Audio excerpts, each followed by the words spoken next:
नाज़रीन मुंसिफ टीवी में आपका इस्तकबाल। आप देख रहे हैं हेडलाइंस उर्दू। शुरुआत करेंगे हेडलाइंस के साथ।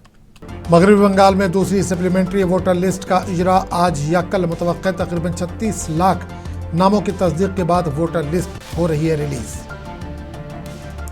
अमरीकी सदर ट्रंप का बयान, कहा ईरान को अपना होर्मुज़ खोलने के लिए डेडलाइन 6 अप्रैल तक बढ़ा दी गई। ईरानी प्लांट पर हमले मौखर करने का भी किया ऐलान। दिल्ली में बांग्लादेश के 56वें यौम आज़ादी की तकरीब, बांग्लादेश के हाई कमिश्नर ने हिंदुस्तान के साथ मसाइल के पुरअमन हल पर दिया जोर। मध्य प्रदेश के छिंदवाड़ा में बस और पिकअप गाड़ी की टक्कर, 10 हलाक 31 जख्मी। बस में सवार थे 40 से ज्यादा मुसाफिर। मुंबई में मार्च में ही शदीद गर्मी, शहरी और सयाह मुतासिर, ठंडे मशरूबात और आइसक्रीम की मांग में इजाफा। और अब खबरों की तफसील। अमरीकी सदर ट्रंप ने ईरान को अपना होर्मुज़ खोलने के लिए दी गई आखिरी तारीख को 6 अप्रैल तक बढ़ा दिया है और ऐलान किया है कि वो ईरान के तवानाई प्लांट्स पर हमले मौखर करेंगे। सदर ट्रंप ने जुमेरात को कहा कि बातचीत बहुत अच्छे अंदाज में जारी है और ईरान ने बज़ाहिर मुज़ाकरात में नेक नियति का मुजाहरा करते हुए कुछ ऑयल टैंकरों को होर्मुज़ के रास्ते से गुजरने की इजाज़त दी है। ईरान ने इस अहम आबी गुजरगाह पर अपना कंट्रोल सख्त कर रखा है। ईरान अपना होर्मुज़ से अमेरिका और इजराइल से मुंसलिक बहरी जहाज़ों को रोक रहा है, लेकिन वो अहम आबी गुजरगाह से अपने दोस्त ममालिक को गुजरने दे रहा है और ईरान के दोस्त ममालिक में हिंदुस्तान भी शामिल है। खलीज ताउन कौंसिल के 6 खलीजी अरब ममालिक के ब्लॉक के जासिम मोहम्मद अल बदवी ने कहा कि ईरान अपना होर्मुज़ के महफूज रास्ते से गुजरने का मुआवजा ले रहा है। जंग के नतीजे में ईरान में तकरीबन 2000, लेबनान में 1100 और इजराइल और दीगर इलाकों में दर्जनों अफराद हलाक हो चुके हैं, जबकि लाखों अफराद बेघर हुए हैं।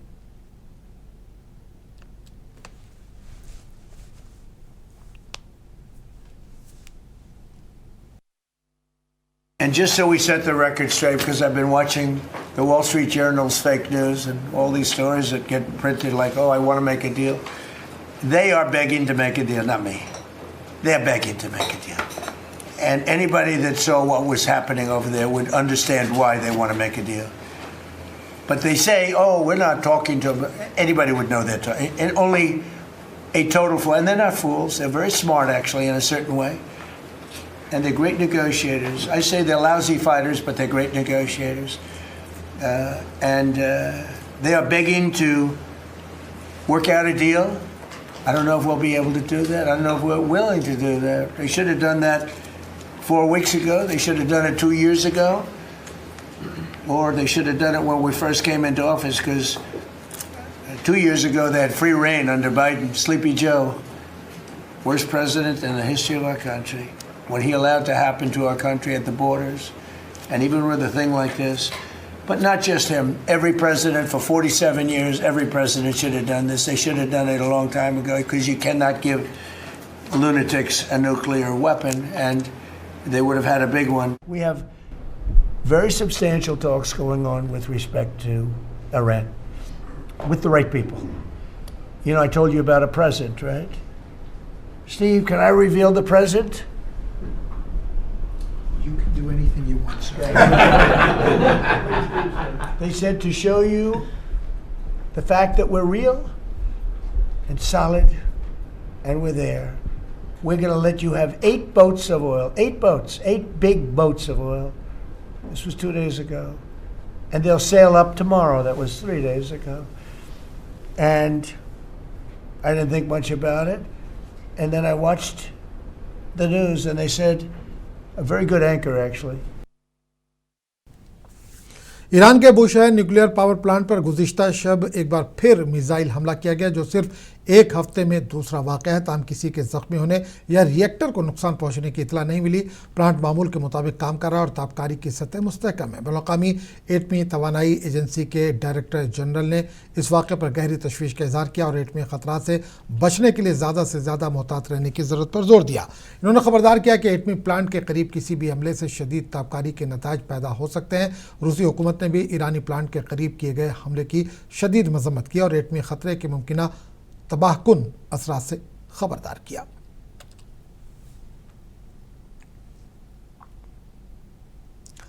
इजराइल की फौज ने जुमे की सुबह तेहरान में बड़े पैमाने पर हमले किए। फौज के मुताबिक ये हमले तेहरान के वस्ती हिस्से में ईरानी हुकूमत के इंफ्रास्ट्रक्चर को निशाना बनाने के लिए किए गए। आपको बता दें कि मशरिक़ वस्ता में जारी जंगी सूरत हाल को शुरू हुए तकरीबन 4 हफ्ते हो चुके हैं और अब इजराइल की तरफ से ताज़ा तौर पर फिर जारहाना कार्रवाई की खबर है।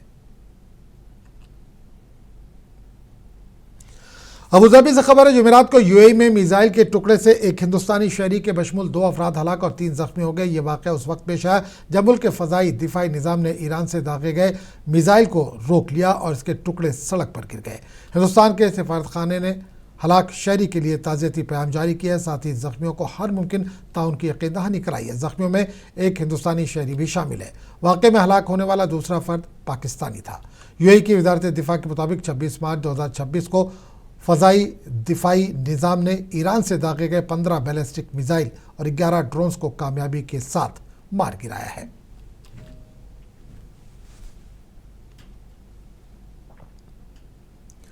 हिंदुस्तानी वज़ीर ख़ारजा ने जुमेरात को फ्रांस में होने वाले G7 वज़राए ख़ारजा की मीटिंग में शिरकत की। एस जयशंकर ने अक़वाम मुत्तहिदा के सलामती कौंसिल में इस्लाहात की ज़रूरत पर जोर दिया। साथ ही इन्होंने क़याम अमन के इक़दामात को मौसर बनाने पर भी जोर दिया। साथ ही इंसानी इमदाद की फ़राहमी के सिलसिले को मजबूत करने की वकालत की।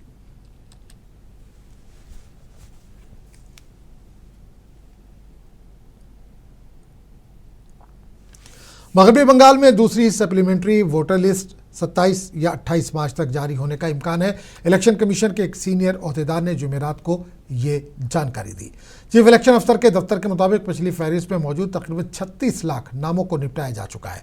दूसरी सप्लीमेंट्री लिस्ट मुख्तलिफ पोलिंग बूथ से मौसूल नामों की तस्दीक के बाद शाये की गई है। सुप्रीम कोर्ट के अहकाम के मुताबिक जिन वोटर्स के नाम फहरिस्त से खारिज किए गए इन्हें अपील का हक हासिल है, लेकिन अदालतों की कार्रवाई में ताख़ीर के सबब मुतासरा वोटर शफाफियत के मुंतज़िर है। रियासती इलेक्शन कमीशन ने बताया कि मजमूई तौर पर 58 लाख नाम सर्वे के बाद हटाए गए, जिससे रियासत के अहल वोटर्स की तादाद तकरीबन 7.08 करोड़ रह गई है।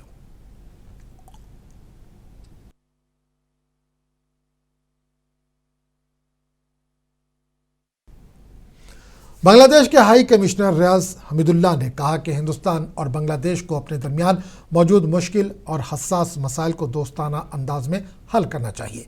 बांग्लादेशी हाई कमिश्नर ने दिल्ली में बांग्लादेश के 56वें यौम आज़ादी की तकरीब से खिताब किया और इन्होंने हिंदुस्तान के साथ दोतरफा शराकतदारी के लिए बांग्लादेश की वाबस्तगी को दोहराया। इनका कहना था कि दोनों ममालिक को मौजूदा इख्तलाफात के बावजूद ताल्लुकात को गहराई में ले जाने की राहें तलाश करनी चाहिए। दिल्ली में मुनक़िदा इस तकरीब में वज़ीर ममलकत बराए ख़ारजा कीर्ति वर्धन सिंह और फॉरेन सेक्रेटरी विक्रम मिस्री भी मौजूद थे।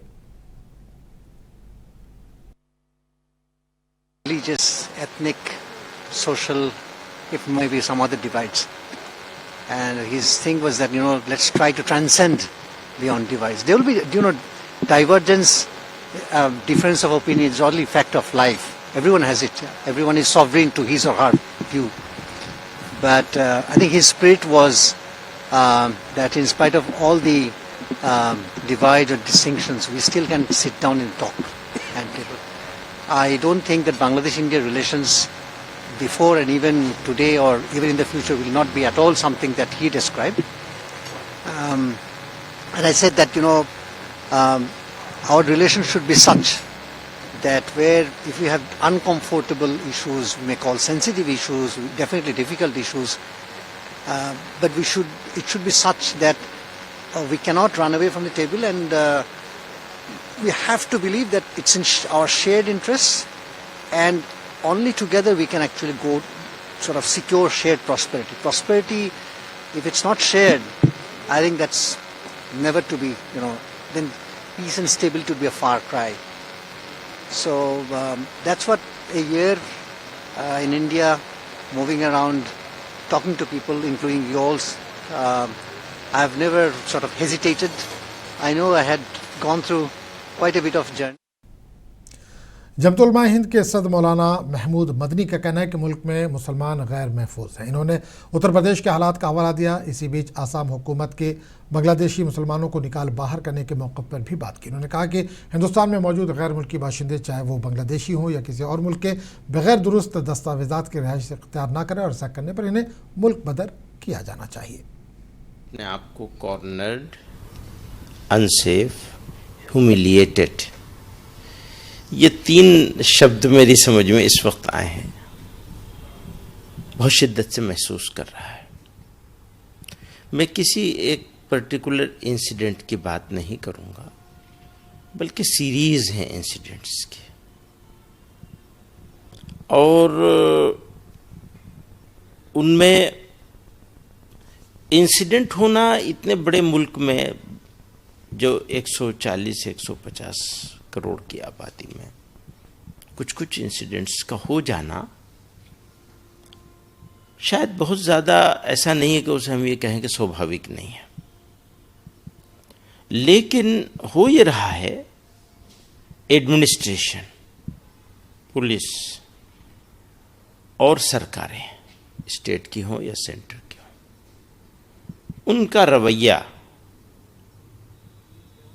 जानिबदाराना है, पक्षपातपूर्ण है। ये ज़्यादा फिक्र की बात है, तशवीश की बात है कि जिन लोगों का काम नाइंसाफ़ी को रोकना था और या मजलूम को इंसाफ दिलाना था, उन्होंने आंखें मूंद ली। तो इसलिए ये 3 बातें मैंने कही हैं आपको।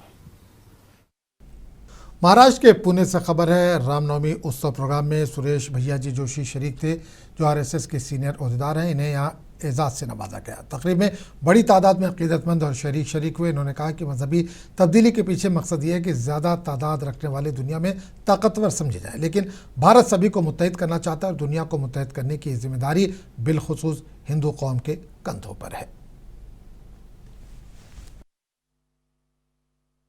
धर्मांतरण, मुसलमान करणं, ख्रिश्चन करणं, हे जे सुरू झालं त्याच्या मागचा मनोभाव आहे की ज्यांच्याकडे संख्या जास्त ते जगातली शक्ती म्हणून ओळखले जातील। पण याच कालखंडामध्ये तिसरा पण एक समूह होता विचार करणारा, तो भारतातला होता असं मी म्हणत नाही, तो जगातले प्रामाणिकपणे विचार करणारे तत्वज्ञानी लोक होते। त्यांनी असं म्हटलं की जो सगळ्यांना बरोबर घेऊन जाईल तो जगाचं नेतृत्व करेल। बनारस यानी वाराणसी से खबर है, दाल मंडी इलाके में दोबारा इन्हदामी कार्रवाई शुरू हो चुकी है। मुख्तलिफ तारीखी तामीरात को गिराकर सड़क को चौड़ा करने का काम जारी है। काशी विश्वनाथ मंदिर तक रसाई को बेहतर बनाने के लिए इस मंसूबे पर काम किया जा रहा है। पहले मरहले में सैकड़ों साल पुरानी इमारतें, दुकानें, स्कूल, अस्पताल, घरों और कदीम कोठों को मिसमार किया जा चुका है। अगले मरहले में 30 से ज़ायद इमारतें गिराने का मंसूबा है। मजीद एहतजाज की तवक्को के पेश नज़र भारी सिक्योरिटी तैनात की जा रही है। यहाँ पैरामिलिट्री फोर्सेज, PAC और मुकामी पुलिस को तैनात किया गया है।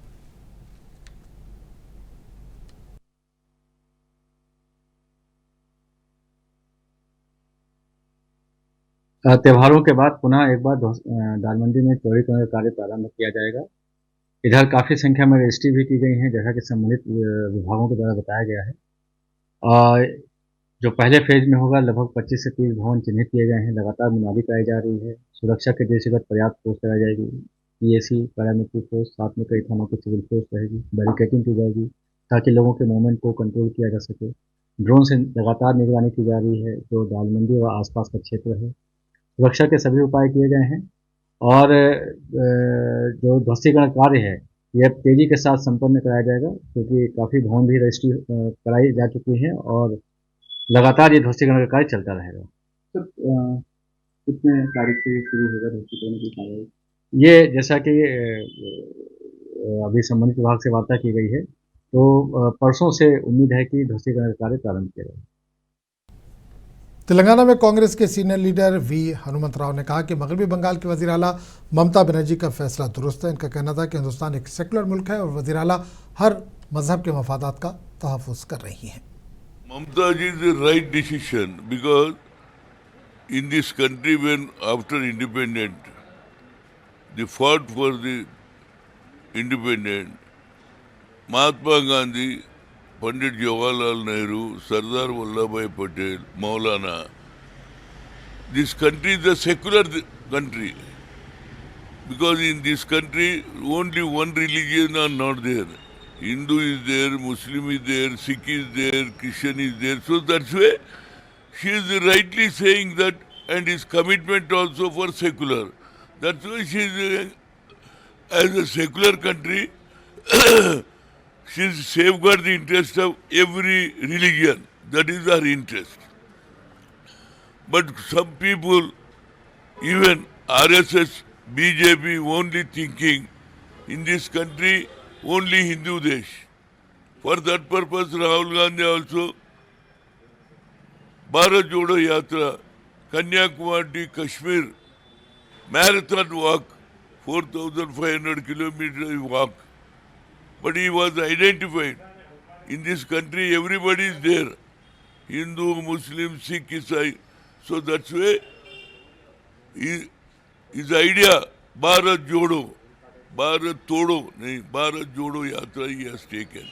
For that purpose, he is doing the same thing.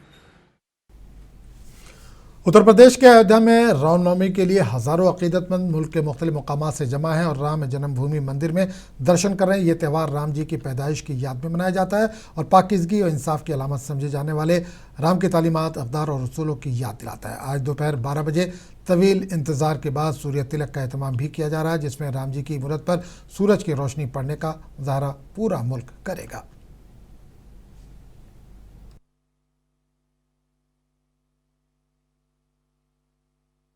आज का दिन देखिए, हमारे सभी हिंदू भाइयों को बहुत गर्व का दिन है। हमारे प्रभु मर्यादा पुरुषोत्तम प्रभु रामचंद्र जी का आज जन्म उत्सव है। हमारे प्रभु राम जी का आज के दिन जन्म हुआ था और आज नए संवत्सर में हम लोग प्रवेश कर रहे हैं। हमारे सभी हिंदू भाइयों का बहुत गर्व का दिन है आज, जो रामनवमी के दिन इतना बड़ा पर्व में हम लोग डुबकी लगा करके और पुण्य के भागीदार बन रहे हैं। जल में स्नान करके बहुत शीतलता प्रदान हुई और यहाँ पर अपार जन समूह को देखकर बहुत ही आनंद हो रहा है। आज के दिन का महत्व जानते हैं? हाँ जी, आज के दिन का महत्व ये है कि यहाँ पर जो हमारे सभी देवी देवता हैं यहाँ आकर स्नान करते हैं और यहाँ पर जब हमारे जो पहले जो पूर्वज लोग हैं जो वो बताते हैं कि यहाँ पर जब भगवान श्री राम जी अयोध्या को छोड़कर जाने लगे तो उस टाइम अयोध्या सरयू जी जो है विलुप्त हो गई थी। सभी जितने धार्मिक स्थान है वो विलुप्त हो गए थे। अयोध्या में रामनगरी में राम जन्मोत्सव के मौके पर गंगा जमुनी तहजीब की झलक देखने को मिल सकती है। बाबरी मस्जिद मामले से जुड़े रहे इकबाल अंसारी ने राम जी की तस्वीर अपने मुहाफिज को बतौर तोहफा पेश की और रामनवमी की मुबारकबाद दी।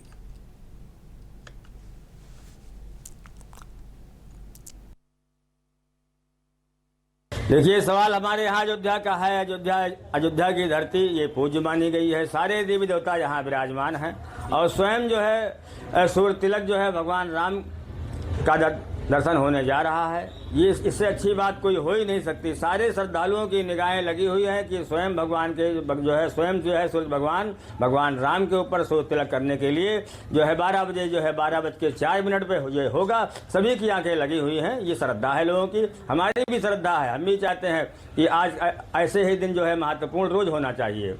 क्या दिन?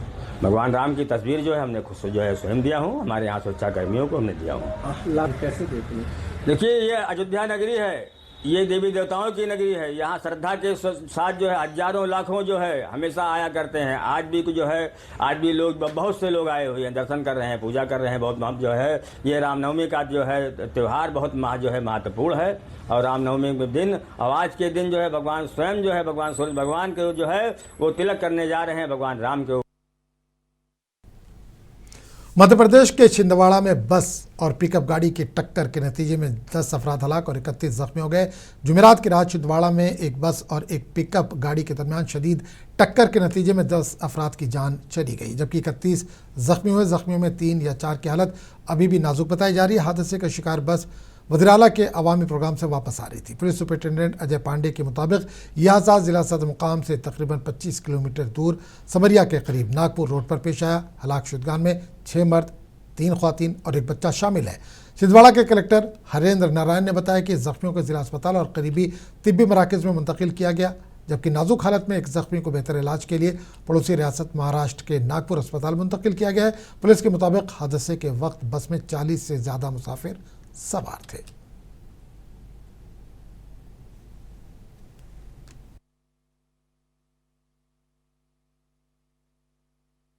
टेन कैजुअलिटीज़ हैं और 31 पेशेंट को हम लोगों ने फर्स्ट एड और जनरल ट्रीटमेंट दिया और एक की सिचुएशन ग्रेव है। जिसमें से जो 10 मोर्टेलिटी है उसमें से 6 पुरुष हैं, 3 महिला है और 1 बच्चा है। कितने लोग प्रेफर हैं और कितने एक पेशेंट को रेफर करने की जरूरत है जिसको हेड इंजरी हुई है। सर ये कितने घायल घायल रफली 31 कह सकते हैं, लेकिन सब स्टेबल है, जिनको फर्स्ट एड ट्रीटमेंट और जनरल ट्रीटमेंट दिया गया। स्टिच जहाँ वुंड है वहाँ स्टिचेस लगा दिए गए हैं। बस ओवरटेक कर रही थी दूसरी व्हीकल को और सामने से लहसुन का कोई एक पिकअप बता रहे हैं कि जो आ रहा था, तो दोनों में आमने सामने की टक्कर हो गई। बहुत सीवियर उसमें टक्कर हुई है, तो इस वजह से जो है वो कुछ लोगों की डेथ हुई है और लगभग बस के ऑलमोस्ट सभी लोग इंजर्ड हुए हैं। तो जिसमें 5 लोग बता रहे हैं कि वो गंभीर रूप से घायल हैं, जिनका इलाज चल रहा है। एक जो इंजर्ड है उनको रेफर किया गया है। जम्मू कश्मीर से खबर है, शोपिया और पुंछ के बीच रास्ते पर बर्फानी तोदे गिरने से 20 से ज़्यादा गाड़ियां फंस गई थीं। बॉर्डर रोड ऑर्गेनाइजेशन ने फंसी हुई गाड़ियों को बहिफाजत निकाल लिया। पुंछ के 79 आरसीसी के अफसर आशीष रंजन ने बताया कि पीर की गली और बफलियार के दरमियान गुज़िश्ता शब बर्फानी तोदे गिरने के बाइस रुकावटें पैदा हो गई, जिसमें फंसे तमाम गाड़ियों को बहिफाजत निकाल लिया गया। बताया गया है कि बॉर्डर रोड ऑर्गेनाइजेशन के एहलकारों ने मुतासरा मुसाफिरों और गाड़ियों को फौरी मदद फराहम की। चंडीगढ़ से खबर है, हिंदुस्तानी फजाइया के सूर्यकिरण टीम हफ्ते और इतवार को सुखना झील पर हवा में मुजाहरा करेगी। अपने सिविल एयर डिस्प्ले के लिए फजाइया मशकों में मसरूफ़ है। चंडीगढ़ के डिप्टी कमिश्नर निशांत कुमार यादव ने बताया कि एयर शो 10:30 बजे से 11:30 बजे तक जारी रहेगा और झील अवाम के लिए इतवार की दोपहर तक बंद रहेगी।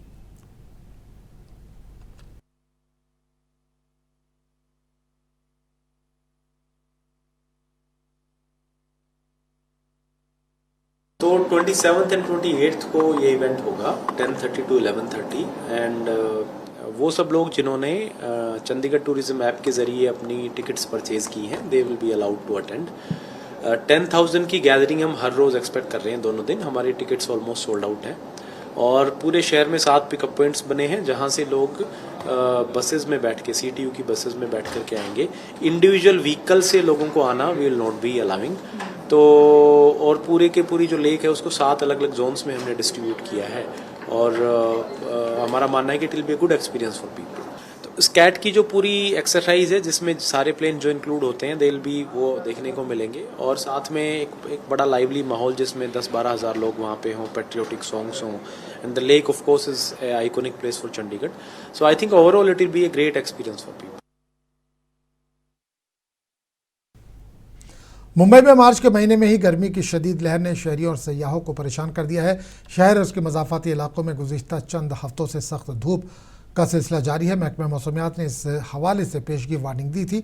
महकमा मौसमियात ने अगरचे मार्च के बकिया दिनों के लिए मजीद हीट वेव अलर्ट जारी नहीं किया, ताहम आवाम को हिदायत दी गई है कि दोपहर के औकात में गैर ज़रूरी घरों से बाहर ना निकलें और एहतियाती तदाबीर इख्तियार करें। शदीद गर्मी के बावजूद मामूलात से ज़िंदगी जारी है, लेकिन मेहनतकश अफराद और रोज़ाना सफ़र करने वाले शहरी अपने औकात कार में तब्दीली करें ताकि धूप की शिद्दत से बचा जा सके।